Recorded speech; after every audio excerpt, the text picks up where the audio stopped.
Kaya hindi rin niya na-balance yung relasyon nyo. Gusto niya. Ganun, no? Meron niya ako nakita doon, nagbablog, no? Nakita niya yung parang, mag-jowa sila dati. Oo. O yata yun eh. Hindi po. Mag-jowa, niya, ex-boyfriend niya yung na-book niya. Oo, naisakay niya yung ex niya. Oo, napanood mo rin ba yun? Opo. Napanood. Nanabik sila eh. Alata namang in love ka eh, no? Oo. Sa isa't isa. Paano ko yung ex mo ang nabook mo, ma'am? Ay, hindi naman siya hindi naman marunong motor yun. Buti na lang. Kaya safe na safe.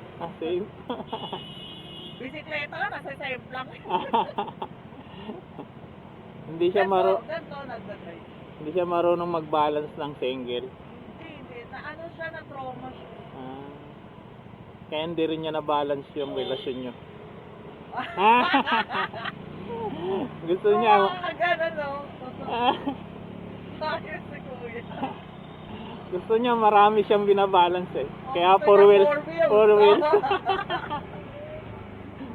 Lakas ng pick up mo doon, Ang waiting mo doon, Ganun pala yun. So, pagka may binabalance kasi, hirapan yun. Kaya sumisave lang siya. Same lang. Pag nauuli. Ikaw ang maraming dyan, Kuya. Ma'am? Ilan na ba na i-ride mo?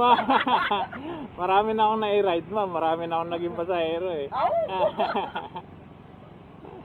Pero sa ibang wala. Ay. Yari tayo. Dyan. Patay tayo ni Mrs. nito. Bugbog tayo rito. May napanood ako. Yung girlfriend niya, nagugulat ako, tinatanggal niya yung upuan. Upuan ng Pag umaalis. Oo, diba ay hatid siya. Ah. Tapos magugulat yung niya, may pupunta sa likod, yung pala tatanggal yung suset. Parang yung upuan eh. Tinatanggal niya yung upuan para walang makasakit.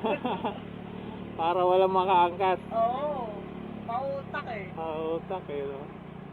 Hindi niya alam, pwede naman sa harap. Pwede mas malupit. Sa harap nag-aangkas. Dito po no, pag may nagta-traffic din sa kanto. Oo, doon tumatraffic eh.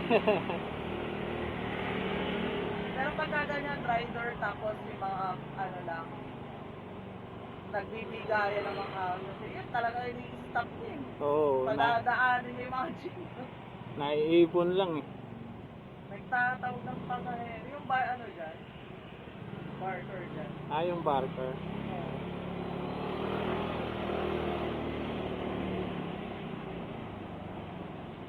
Ngayon mo, siya, day off siya.